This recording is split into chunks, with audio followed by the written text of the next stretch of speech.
Welcome to my channel. Subscribe to the channel and listen to my stories every day.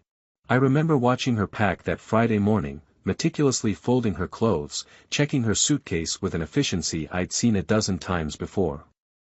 Rachel was a project manager at a consulting firm, which meant her travel schedule was relentless. Most months, she'd be gone a weekend here, a conference there, but I'd never thought twice about it. We'd been married nearly 12 years, and as far as I knew, our relationship had a foundation of trust as steady as any I'd seen among my friends and family. That morning, she'd leaned down, brushing a soft kiss on my cheek, and said she'd see me Sunday. Just another conference, she'd smiled, almost absent-mindedly, as if her mind were already 10 steps ahead. I watched her go, wondering if maybe I was the one being absent-minded. There was something different in her goodbye that I couldn't shake off, a lingering doubt that made me replay her words long after she'd left. As I moved through the rest of my day, I told myself that everyone has moments of insecurity. You hear about cheating spouses, about long-held secrets slipping out like a dropped glass in a quiet room, but that was never going to be us. Yet, by Saturday morning, the doubt hadn't left. Rachel's face, the practiced smile that had brushed my cheek, kept intruding on my thoughts. And then, on a whim, I decided to take a closer look. Her old laptop was in the home office, mostly unused since she'd upgraded, but I remembered her saying it was synced to her email. I felt ridiculous, like some snooping teenager rifling through a parent's drawer. But there was that feeling, an odd ache in my gut that wouldn't go away. I opened the laptop, knowing I should stop, but unable to turn away. Her email loaded, and as I scrolled through, it was as if the pieces of a puzzle started falling into place, one by one, into a picture I didn't want to see. The name appeared before me almost immediately, Leo.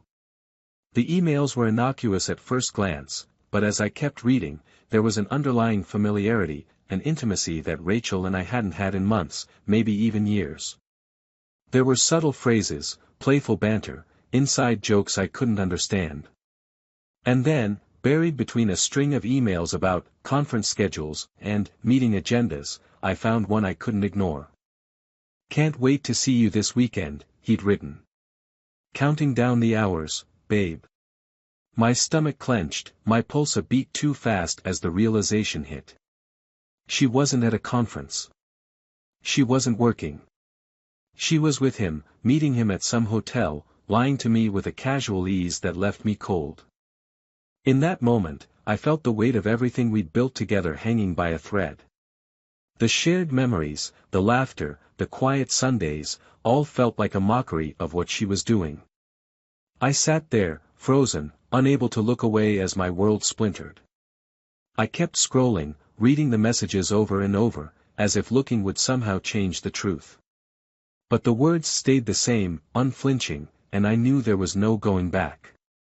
The shock faded slowly, replaced by a simmering anger I couldn't contain. I could have called her, confronted her right then, demanded an explanation.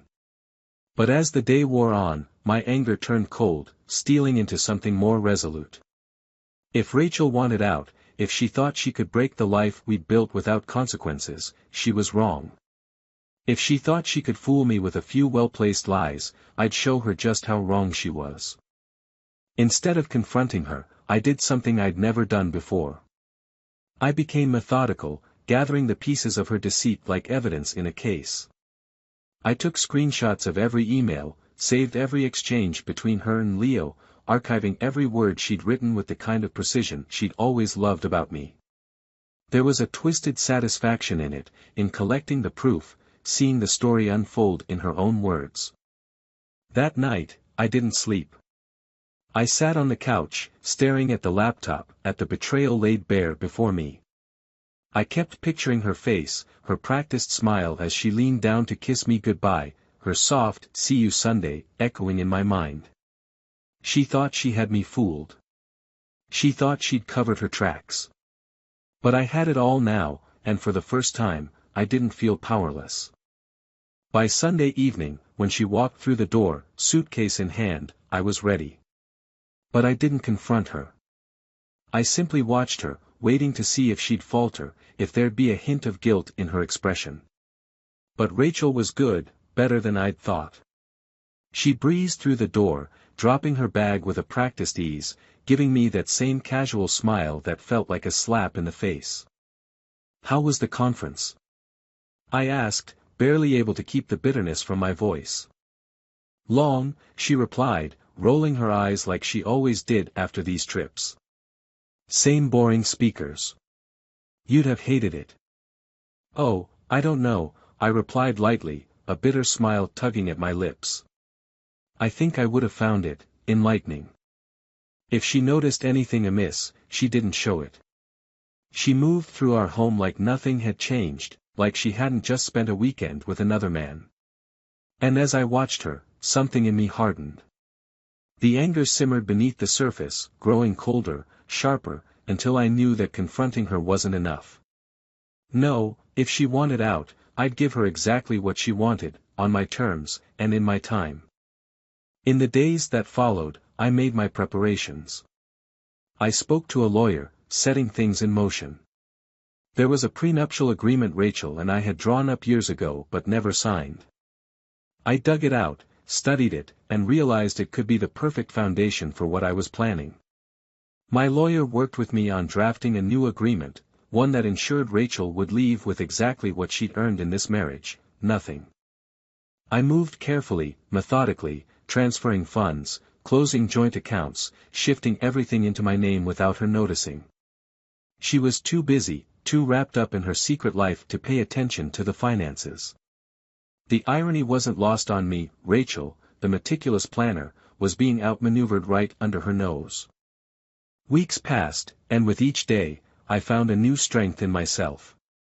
The man who'd once trusted her implicitly, who'd once built a life around her, was gone. In his place was someone colder, more precise, a man with a plan.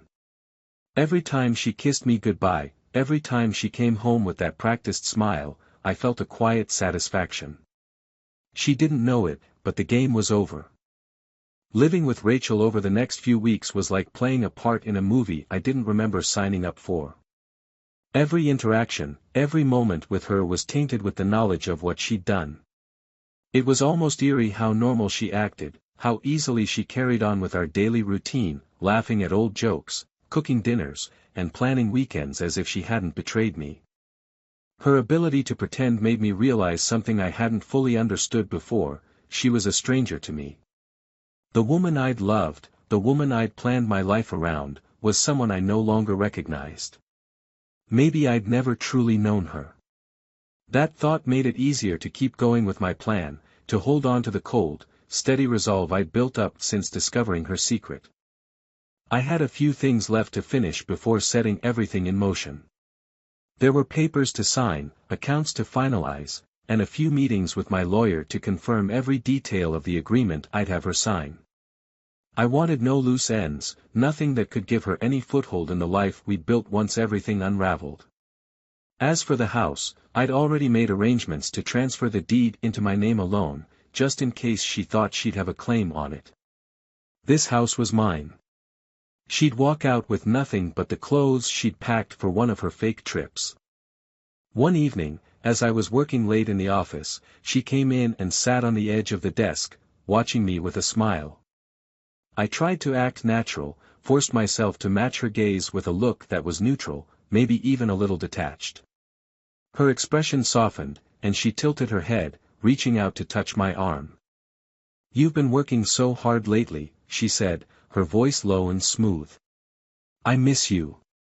The words felt like knives, each one piercing a place I hadn't realized was still tender.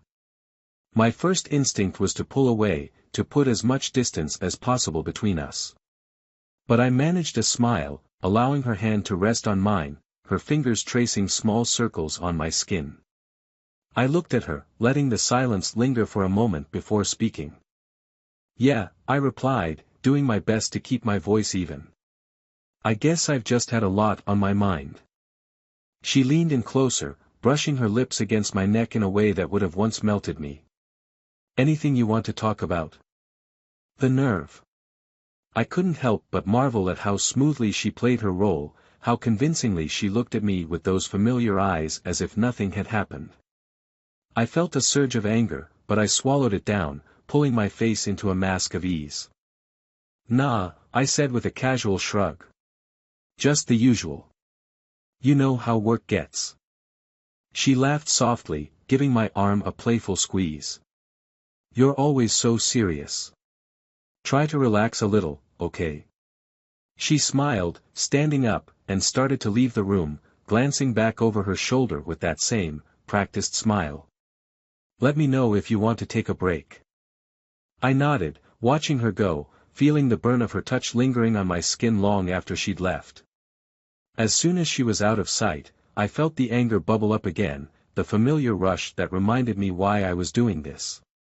She was an actress, a woman who could so easily lie to my face, laugh at my jokes, and kiss me with the same mouth that whispered sweet nothings to someone else. And yet, a part of me still hurt. The part of me that had believed in us, that had built my world around her. The next day, I had my final meeting with the lawyer. She'd helped me craft the divorce papers, adding in clauses that would leave Rachel with nothing but her own regret. I wanted this to be as airtight as possible. When we met, she went over everything with me once more, her tone professional, steady, as if sensing the weight of what this meant to me. She handed me the final documents, the culmination of weeks of careful planning, and I felt a strange sense of satisfaction as I looked them over. "Once she signs this, she has no claim on any of your assets, including the house," the lawyer said, her voice calm and reassuring. "This agreement ensures she'll walk away with only what's in her personal accounts. Nothing else." I nodded, feeling a sense of closure as I held the documents. This was it. The final step. All that was left was to get her to sign. I planned to present it to her as a new marriage agreement, a promise that I'd only take care of her needs financially as long as we were committed to each other. I'd tell her it was a way to reaffirm our bond, to show her that I was still committed. If she thought I was the devoted husband who believed in her, then she'd never see the trap until it snapped shut. That evening, I took her out to dinner, choosing a place she loved, somewhere upscale with dim lighting and soft jazz in the background. She seemed excited, thinking this was a romantic gesture, that I was finally stepping away from my work to focus on her. She wore a red dress, one I hadn't seen in years, and I tried to push aside the bitterness that gnawed at me, tried to let myself feel something genuine, even if it was just for one last time. Over dinner, I played my part. I told her I'd been thinking a lot about us, about how we could make things work better, that I wanted her to feel secure and loved. I knew exactly what to say, each word calculated to draw her in, to make her feel that I was still that devoted husband she'd once trusted. When I handed her the agreement, her face lit up, and I could see she believed every word I'd said. She looked at me with a softness that felt almost real, and for a fleeting moment, I almost felt a pang of guilt. But then, I remembered the emails, the messages to Leo, the lie she'd lived for the past year. That pang vanished as quickly as it had come, replaced by the cold, steady resolve I'd held onto for weeks. Wow, she said, looking over the papers. "This is really thoughtful, Tom." "Just my way of showing you how much I care," I replied, keeping my tone gentle, watching as she read over the agreement. She skimmed through the pages, her eyes flickering over the legal jargon without much interest. She trusted me, even now. The irony stung, but I didn't let it show. After a few minutes, she looked up, giving me that familiar smile, the one that had once made me feel like the luckiest man alive. "Well," she said, reaching for the pen I'd set on the table, "let's make it official." She signed the papers with a flourish, sealing her own fate with a single stroke of the pen. I watched her, a sense of finality settling over me as she handed the documents back. It was done. She had no idea, and that was exactly how I wanted it. She looked at me with a glimmer of affection, reaching across the table to take my hand. "Thank you, Tom," she whispered. "For everything." I held her gaze, managing a small smile, the weight of what had just happened settling over me. "Anything for you, I replied, the words bitter in my mouth. When we got home, she was affectionate, more so than she'd been in months. She kissed me, pulling me close, whispering sweet promises, oblivious to the fact that this was the end. And as we lay together, I let her believe it was real, let her think that everything was perfect. But in my mind, I was already gone, already miles away from the woman who had once been my everything. In the days that followed, I felt a strange calm settle over me. The anger had subsided, replaced by a quiet resolve. I watched her go about her routine, noting every detail, every smile, every touch. She was still pretending, still living the lie, and I let her. She had no idea that her world was about to crumble, that the life she'd so carefully crafted was hanging by a thread. And when the time came, I would be the one to cut it. In the weeks after Rachel signed the papers, I felt like I was living in a strange twilight zone, watching my life unfold from a distance. I went through the motions at work, saw friends for the occasional drink, and came home each night to her, this woman who felt like both my wife and a stranger. She had no idea of the knife hanging over her, suspended by a thread. It was surreal, living side by side, acting as though nothing was wrong when everything had shifted. Rachel, for her part, seemed to think our marriage was back on track. She was more affectionate, maybe because she believed she was in control. She'd wrap her arms around me while I cooked dinner or suggest a spontaneous weekend getaway. She even started leaving little notes for me in the mornings, scribbled reminders of our forever that would have once warmed me. But now, they felt hollow, just reminders of the lie we were both living. I'll never forget the night she brought up the idea of renewing our vows. We'd been watching some forgettable rom-com, and as the credits rolled, she turned to me, her eyes shining. You know, Tom, I was thinking, maybe we should renew our vows. She smiled, curling up against me. We've been through so much together. It would be nice to start fresh. The irony of her words was almost painful. I held back a bitter laugh, thinking of how she probably wanted a fresh start so she could keep her double life hidden even better. I forced a smile, nodding along, letting her believe I was on board with this ridiculous charade. That sounds like a good idea, I said, giving her a gentle squeeze. We should do that.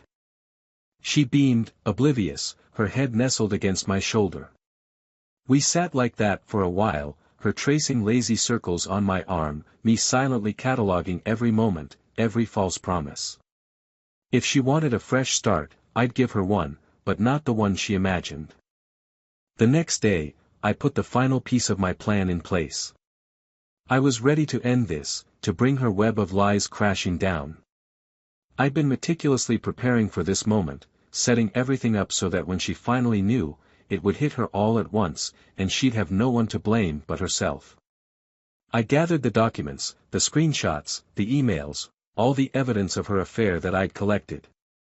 And I booked a lunch with her best friend, Sarah. Sarah and Rachel had been close for years. They'd met in college, and though I'd never been particularly fond of Sarah, I knew she was loyal to Rachel. But she was also honest, and if anyone could give me an unfiltered perspective on how to proceed, it would be her. Plus, I knew Sarah had her suspicions about Rachel's work trips.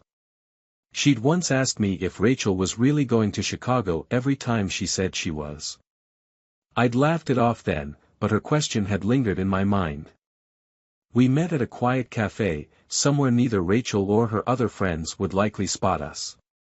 Sarah looked curious when she arrived, casting me a knowing smile as she slid into the seat across from me. So, what's this about, Tom?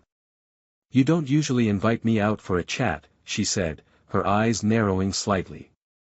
Sarah, I need your help, I said, not beating around the bush.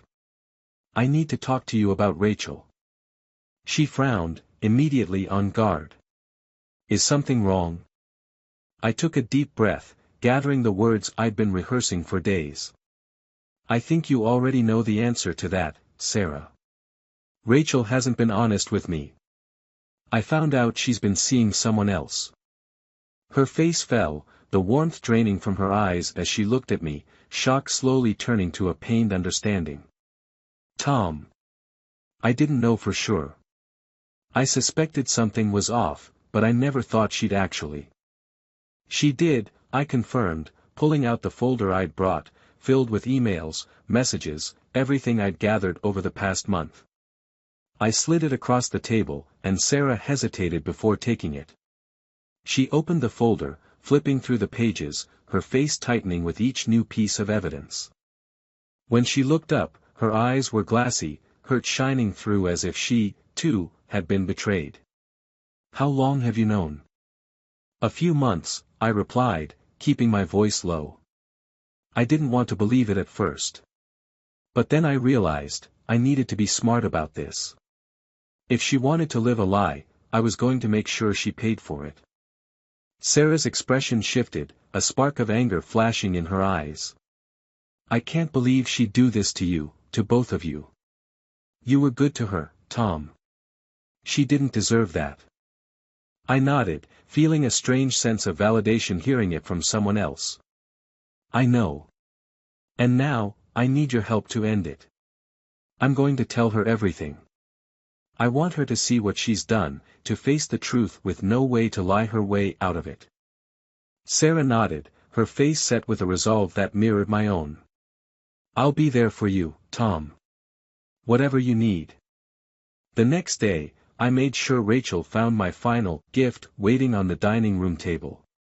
I arranged everything, the emails, the screenshots, the financial records, even the signed divorce papers she thought were for our renewed commitment. It was all laid out, an inescapable web of her own making, with no way for her to squirm out. When Rachel walked in that evening, she was laughing, her voice carrying through the house as she called out my name. But when she stepped into the dining room and saw the spread of documents, her laughter faded, replaced by a stunned silence.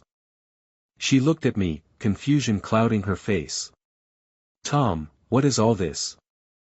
I didn't say anything, just watched as she picked up the emails, her eyes scanning the pages, each new line of text revealing her secrets, her betrayal. I watched as her face turned pale, her hands shaking as she went through each page, her world crumbling with every piece of evidence. Tom, I can explain, she stammered, dropping the papers, looking at me with wide, desperate eyes. Explain. I replied, my voice colder than I'd ever heard it. Go ahead, Rachel. Explain why you lied to me, why you thought I was too stupid to see through you. She opened her mouth, but no words came out. Her face was flushed, her expression crumbling into a mask of guilt and fear. She took a step toward me, reaching out, but I stepped back, keeping the distance between us. I wasn't interested in her touch, in her apologies. How long did you think you could keep this up? I continued, my voice steady as I held her gaze. How long did you think I'd just go along with it, oblivious to everything you've been hiding? She took a shaky breath, finally managing to speak. It wasn't supposed to be like this. I didn't mean for it to happen, Tom. I thought. You thought you could have both lives, I interrupted. You thought I'd be waiting here, ready to play the doting husband while you ran off with him. Tears started streaming down her face, but I didn't feel sympathy. Not anymore. This was the moment I'd been preparing for, the moment I'd rehearsed in my mind over and over. I wanted to give you everything, I said, my voice breaking, despite the anger. I wanted to be the man you could count on. But you threw it all away for what? For a cheap thrill? For someone who didn't care about you half as much as I did? She sank into a chair, covering her face with her hands, sobbing as the weight of what she'd done finally crashed down around her. I let her cry, let her feel the full impact of her choices, the reality of everything she'd lost. After a long silence, she finally looked up, her face streaked with tears. Tom, please. Please, I love you. I'm sorry. Just give me another chance. We can work through this. I shook my head, my heart hardening at her words. It's too late, Rachel. You made your choice. Now you have to live with it. I turned and walked out, leaving her alone with her guilt, her regrets. She was just a shadow now, a stranger sitting in the ruins of our life. And as I walked away, I felt something I hadn't felt in a long time: freedom. The days following our confrontation were hollow, drained of life in a way I hadn't expected. Rachel moved about the house like a ghost, barely speaking, her eyes red and swollen. She tried to explain herself, to plead her case, but I'd shut her down each time, too angry, too hurt to listen to the same lies twisted into apologies. The satisfaction I'd imagined I'd feel was nowhere to be found. Instead, I felt a quiet heaviness, a weight in my chest that made each breath a little harder, each day a little emptier. Rachel hadn't left, at least not yet. Technically, she had nowhere to go. She tried staying in the guest room for a few days, but each time I heard her quiet, muffled crying from the other side of the wall, a strange mix of anger and pity boiled up inside me.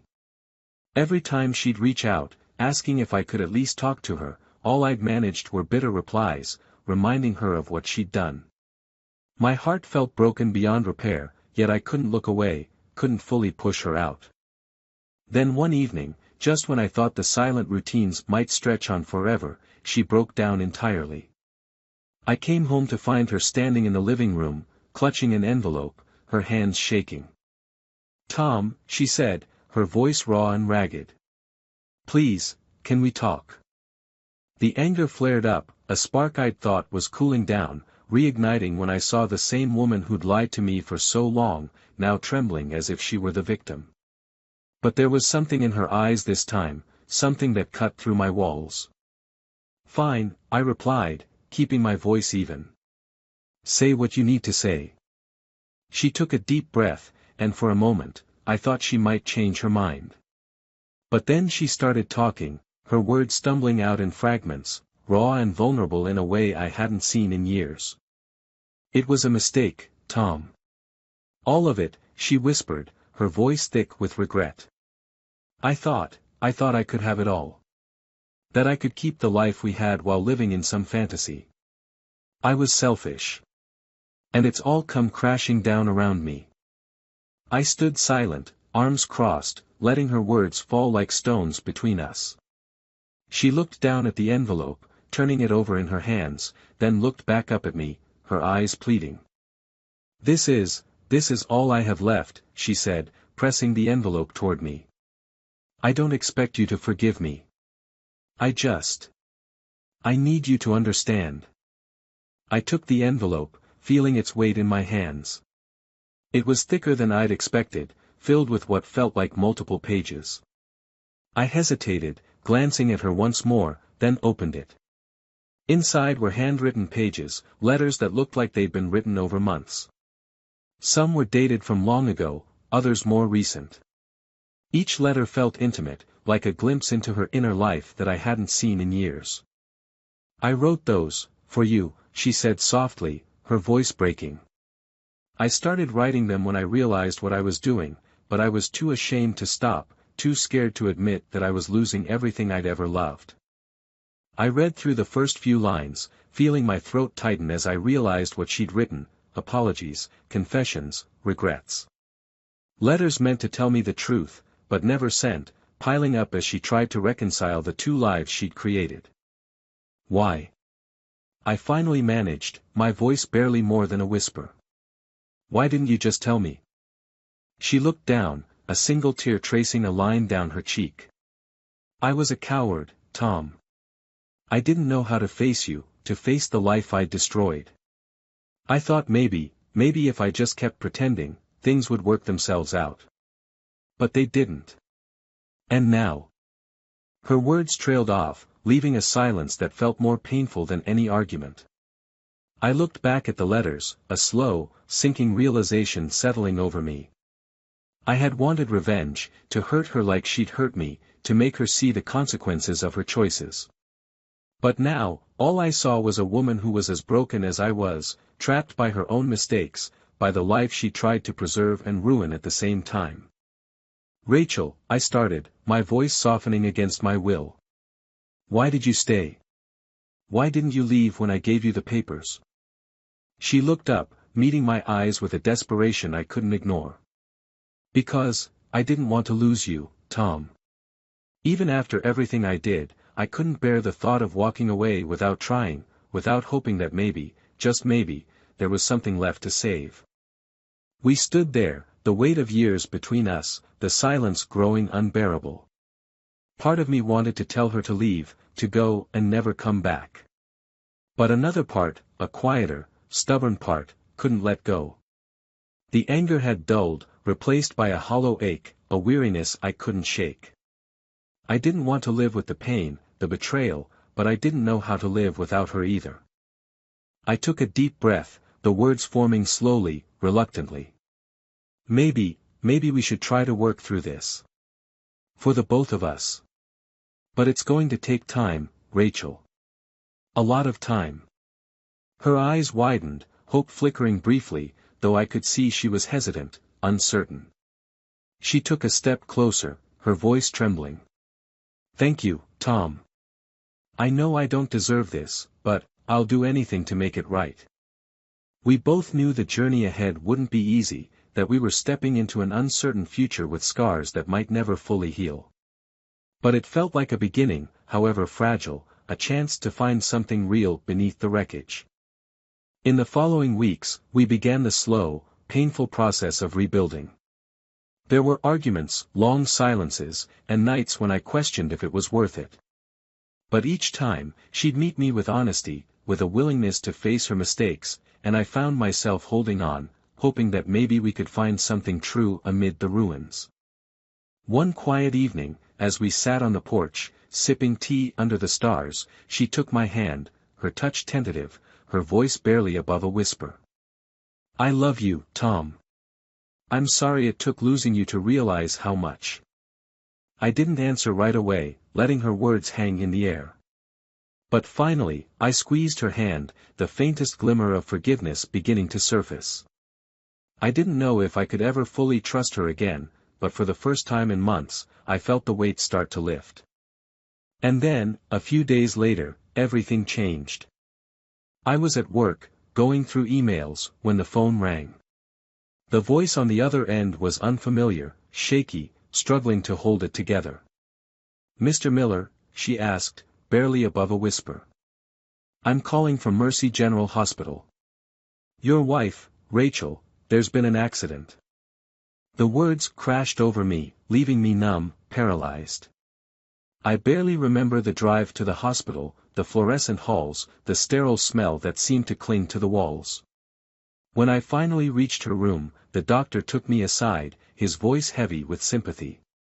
She's in critical condition. A car accident. We're doing everything we can, but I wanted you to be prepared. It's touch and go at this point. I looked through the small window in the door, seeing her pale, fragile body hooked up to machines, her chest barely rising and falling. I felt something break inside me, a pain that eclipsed all the anger, the betrayal, every moment of bitterness.